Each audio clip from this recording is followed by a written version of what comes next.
你嘅2026年嘅2月17號開始到2027年嘅2月5號，呢段期間呢，邊一個生肖咧會犯太歲？有咩方法化解？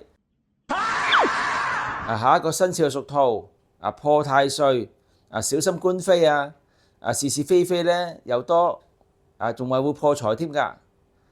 破太歲，顧名思義咧就係破壞性強，損壞人際關係，因此盡量減少去探病、問喪，以免咧招嚟不必要嘅災害。